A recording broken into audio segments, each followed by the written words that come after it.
Hello दोस्तों, आप देख रहे हैं रियांस क्लासेज में मैं रुस्तम राज आप सभी का हार्दिक स्वागत करता हूं।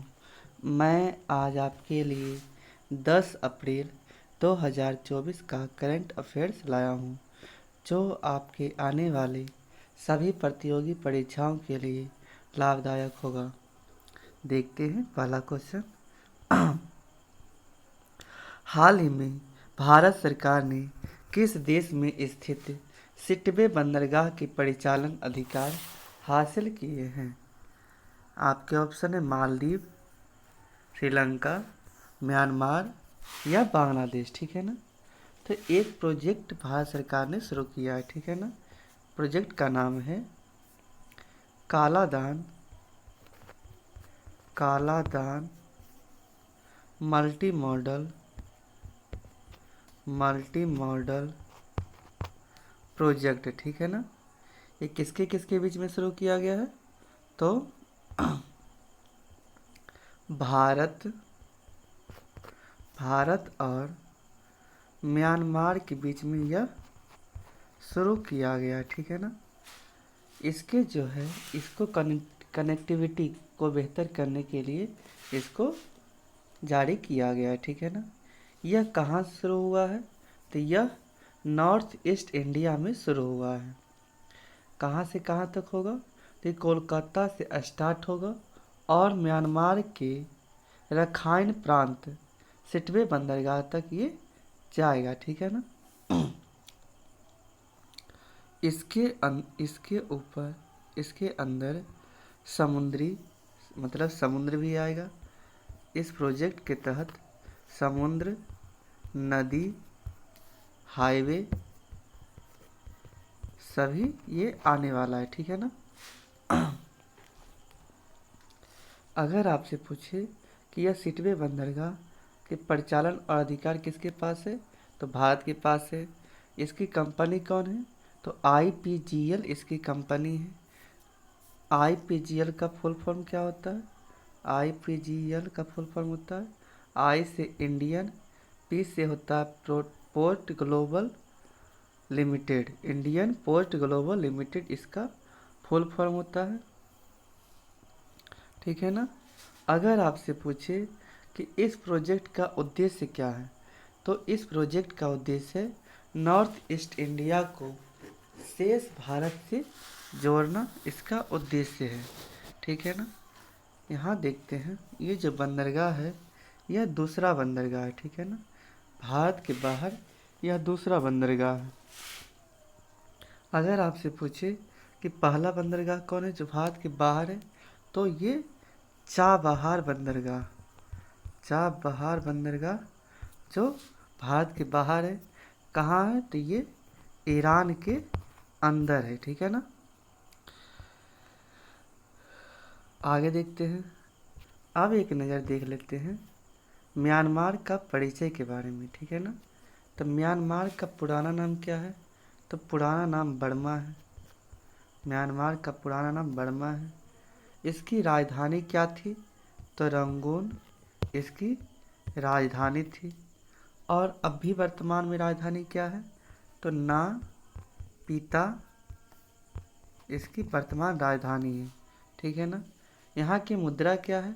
यहाँ की मुद्रा क्यात है। इसको गोल्डन पैगोडा देश भी बोलते हैं। और यहाँ पे अराक्योनामा पर्वत भी है। ठीक है ना। अराक्योनामा पर्वत भी है। ठीक है ना। और इरावती नदी म्यांमार में ही पाई जाती है। ठीक है ना। आगे देखते हैं चाबहार बंदरगाह यह कहाँ है? तो यह ईरान में है। ठीक है ना। आगे देखते हैं दुक्कम बंदरगाह कहाँ है? तो यह ओमान में है। ओमान की राजधानी मस्कट है। ठीक है ना। आगे देखते हैं बिजिंगम पोर्ट यह कहाँ है? तो यह केरल में है। ठीक है ना। केरल में है। अगर आप लोग से पूछे कि बिजिंगम पोर्ट पर पहला जहाज किस देश का आया था? तो यह आप लोग का आंसर होगा चीन का जहाज सर्वप्रथम इस पोर्ट पे आया था। ठीक है ना। आगे देखते हैं। लोथल। लोथल कहाँ का बंदरगाह है? तो ये इंडिया का सिंधु घाटी सभ्यता का बंदरगाह था, जो गुजरात के अंदर है। ठीक है ना, गुजरात में पाया जाता है। आगे देखते हैं। हाल ही में जर्मन लोकतंत्र पुरस्कार के लिए किसे चुना गया है?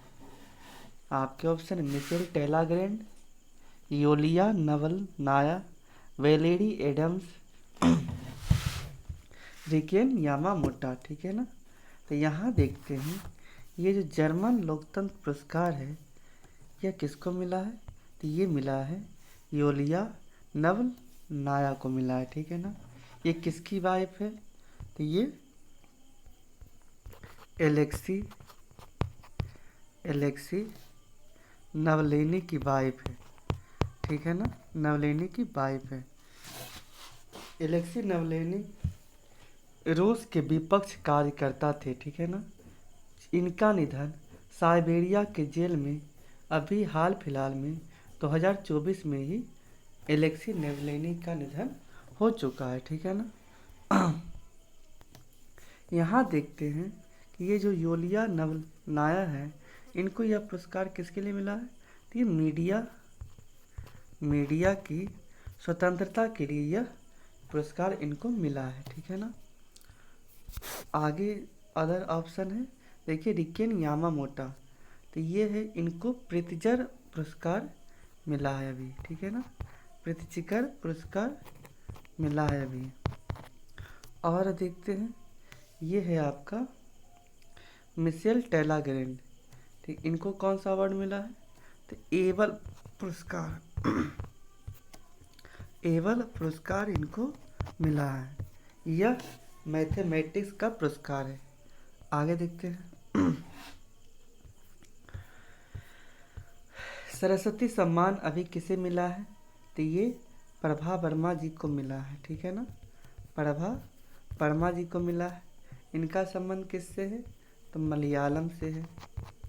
इनका संबंध मलयालम से है। आगे देखते हैं, व्यास सम्मान किसे मिला है? तो ये मिला है पुष्पा भारती जी को। पुष्पा भारती जी को व्यास सम्मान मिला है। किसके लिए मिला है? तो यादें और तेरी यादें, इसके लिए मिला है। ठीक है ना। अगर आप लोग से पूछे कि ये ज्ञानपीठ पुरस्कार किसे मिला है, तो ये तो को मिला है। ठीक है ना। कर्म कितना था?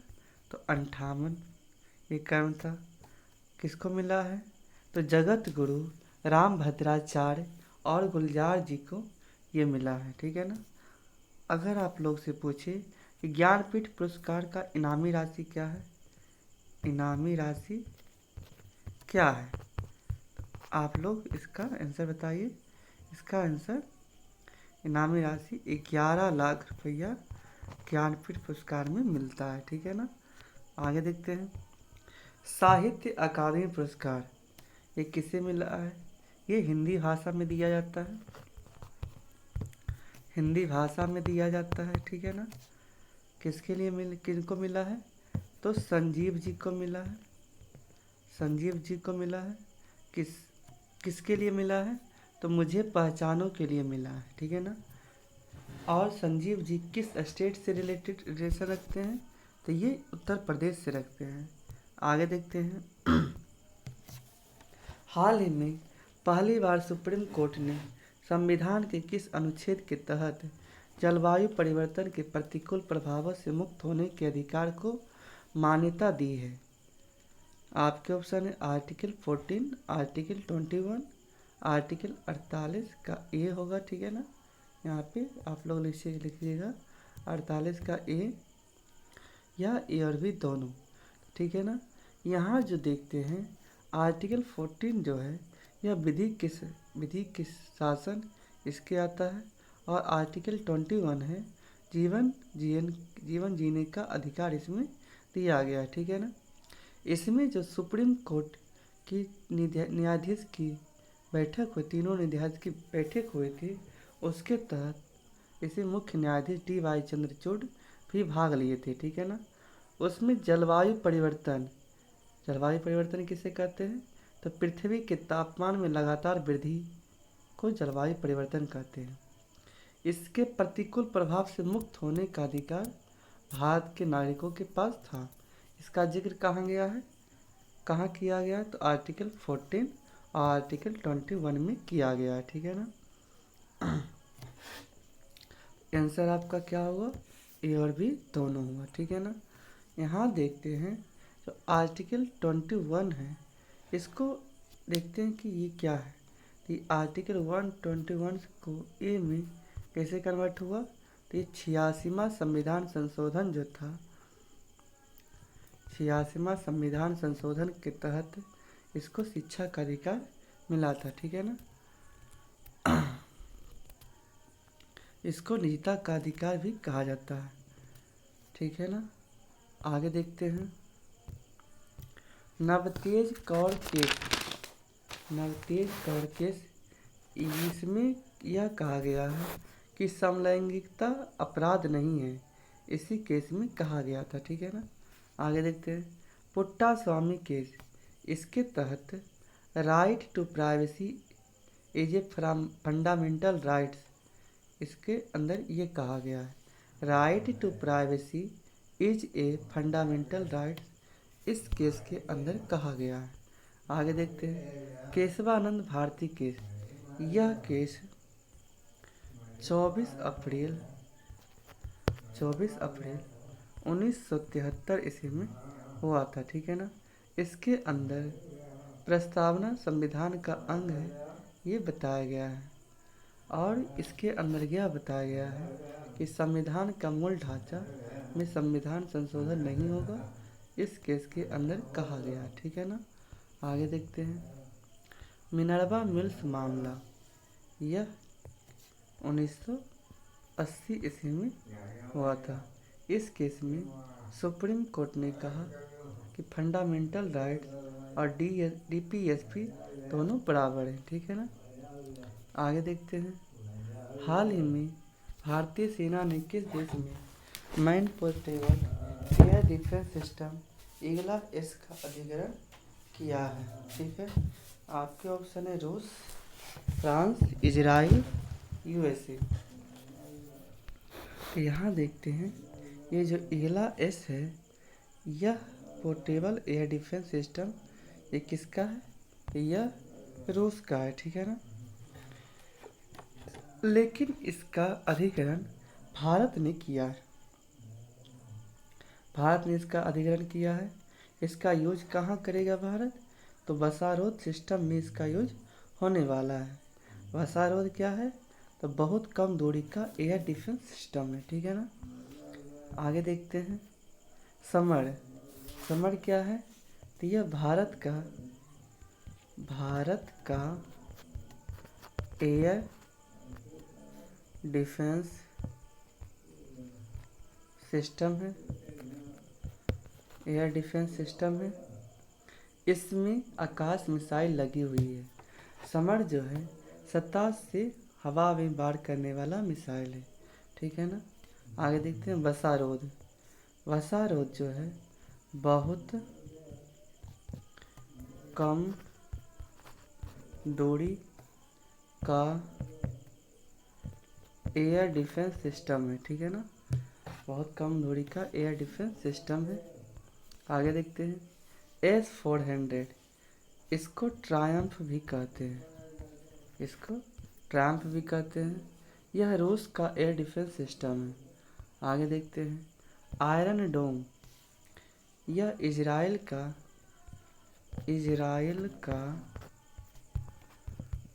एयर डिफेंस सिस्टम है, ठीक है ना, एयर डिफेंस सिस्टम इजराइल का है। आगे देखते हैं हाल ही में 16,000 किलोमीटर की अफ्रीकी की सबसे लंबी दौड़ पूरी करने वाला व्यक्ति कौन है। आपके ऑप्शन है बासिरो डियोमाई, पीटर पेलेग्रिनी, रस कुक या मोहम्मद मुस्तफ़ा। तो यहाँ देखते हैं अफ्रीका महाद्वीप, अफ्रीका महाद्वीप, केप अगुलास, केप अगुलास जो दक्षिणी बिंदु है अफ्रीका महाद्वीप का, वहाँ से शुरू किए थे और अंतिम बिंदु ट्यूनीसिया, ट्यूनीसिया अफ्रीका का उत्तरी देश है। यह कार्य किसने किया है? तो यह कार्य रस कुक ने किया है, ठीक है ना।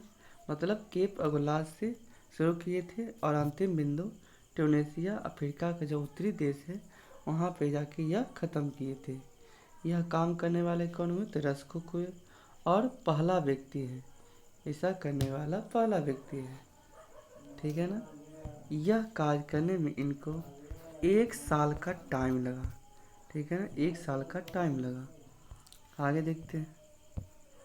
पृथ्वी का चक्कर लगाने वाला व्यक्ति कौन है? तो ये है मैगलन साहब, मैगलन साहब, ठीक है ना। आगे देखते हैं। भारत की भूमि पर पहुंचने वाला पहला यूरोपियन कौन था? तो ये था Vasco D gamma, Vasco D gamma. कब आया था? तो 1498 ईस्वी में आया था, कालीकट पहुंच गया था, ठीक है ना। माउंट एवरेस्ट को फतह करने वाला पहला व्यक्ति कौन है? तो यहाँ देखते हैं, इसका आंसर तो आप लोग को पता होगा, ठीक है ना। एडमंड हिलेरी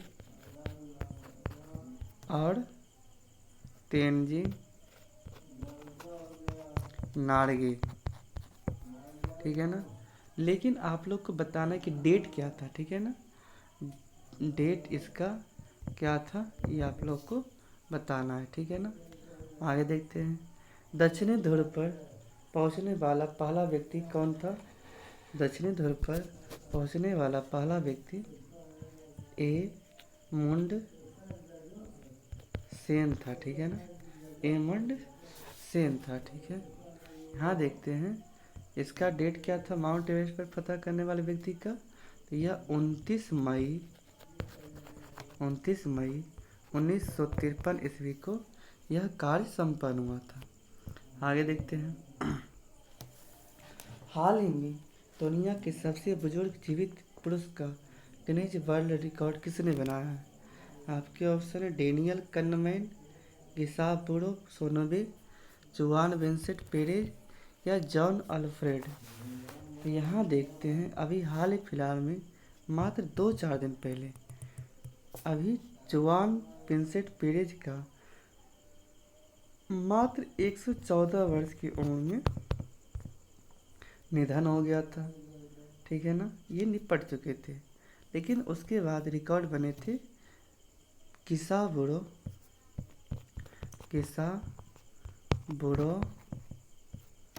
सोनोबे का, ठीक है ना, सोनोबे का। इनका रिकॉर्ड बना था अभी हाल फिलहाल में 112 वर्ष था, ठीक है ना। लेकिन बेचारे इनका भी निधन हो गया, ठीक है ना। ये दोनों निपट चुके हैं, ठीक है। तो यहाँ अब जो है जीवित की बात करें तो जीवित में है जॉन अल्फ्रेड, ठीक है।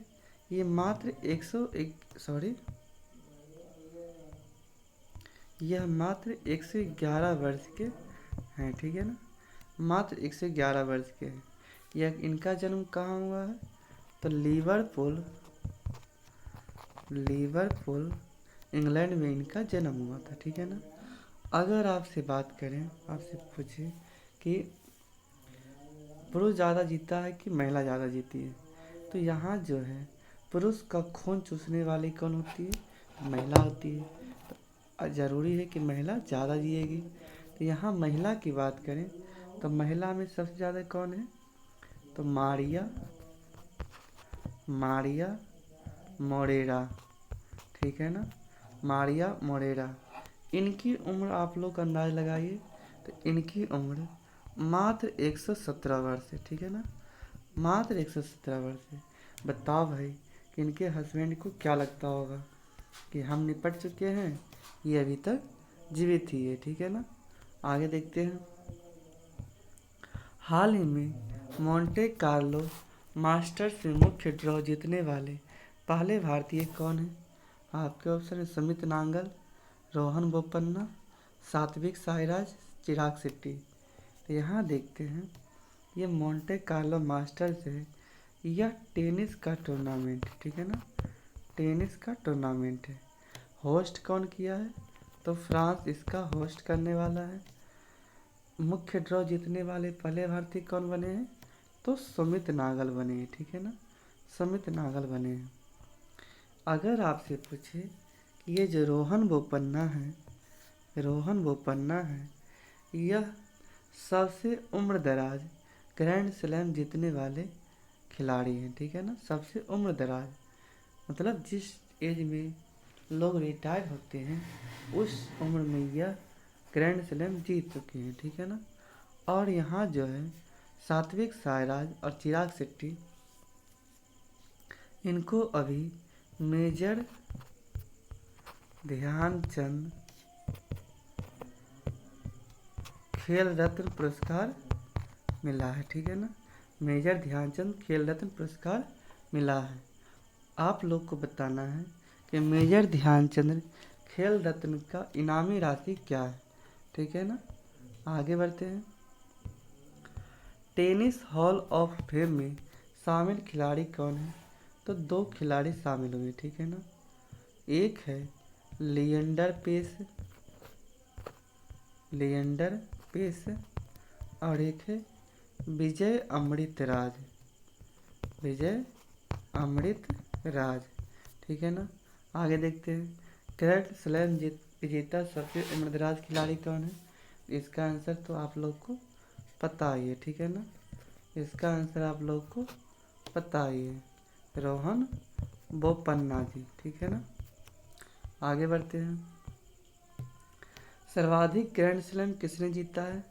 तो ये नोवाक जोकोविच साहब सर्वाधिक ग्रैंड स्लैम विजेता है। आगे देखते हैं, ओलंपिक में टेनिस खेल में पदक विजेता कौन है? तो यह अटलांटा में हुआ था, अटलांटा में हुआ था, ठीक है ना, 1996 ईस्वी में लिएंडर पेस ने ब्रॉन्ज मेडल जीता था, ठीक है। आगे बढ़ते हैं। हाल ही में आईपीएल के इतिहास में सर्वाधिक शतक लगाने की उपलब्धि किसने हासिल की है? आपके ऑप्शन है KL Rahul, Jos Buttler, Virat Kohli, Shane Watson. तो यहाँ देखते हैं, आईपीएल 2024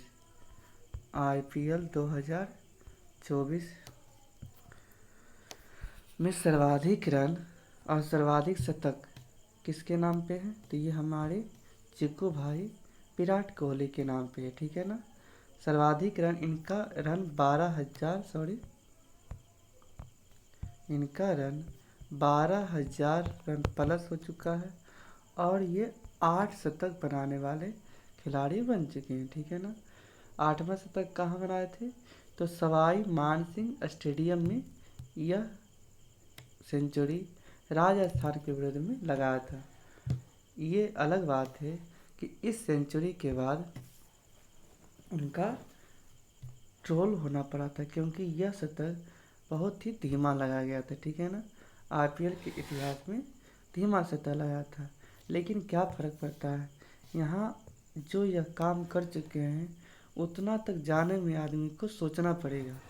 यहाँ आईपीएल की बात करें तो आईपीएल में जो भीड़ है, जो पब्लिक जो होता है, मात्र 3 खिलाड़ी पे ही डिपेंड करता है, ठीक है ना। एक है धोनी, रोहित और कोहली।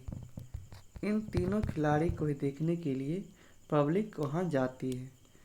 अभी हाल फिलहाल में ही कल परसों ही धोनी की मात्र एंट्री से ही हमारे यहाँ आंद्रे रसेल को कान दबा, मतलब इतना शोर हुआ था कि उनको धोनी बर्दाश्त नहीं हुआ था उनको, ठीक है ना।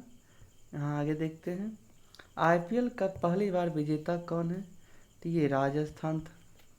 राजस्थान था, ठीक है ना। 2008 में जीता था। और शेन वार्न उस टाइम के कप्तान थे, ठीक है। उसके बाद से राजस्थान दोबारा ट्रॉफी उसके हाथ में नहीं लगा है, ठीक है। आईपीएल में कुल टीम कितना है, तो कुल 10 टीम है। आगे देखते हैं आईपीएल का सर्वोच्च स्कोर किसने बनाया है, तो 277 हैदराबाद ने मुंबई के खिलाफ बनाया था। आगे देखते हैं महिला प्रीमियर लीग, इसका सेकंड संस्करण था। आरसीबी जीत चुकी है और कप्तान स्मृति मंधाना थी, ठीक है ना। स्मृति मंधाना कैप्टन थी। आगे देखते हैं हाल ही में चैत्र शुक्ल प्रतिपदा को साजीबू चेराई ओबा नववर्ष त्यौहार कहाँ मनाया गया। आपके ऑप्शन है उड़ीसा, मणिपुर, झारखंड, आंध्र प्रदेश। तो यहाँ आपका आंसर होता है मणिपुर में, ठीक है ना।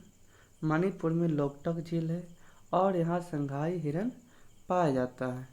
आगे देखते हैं हाल ही में आई लीग 2023-24 का खिताब किसने जीता है।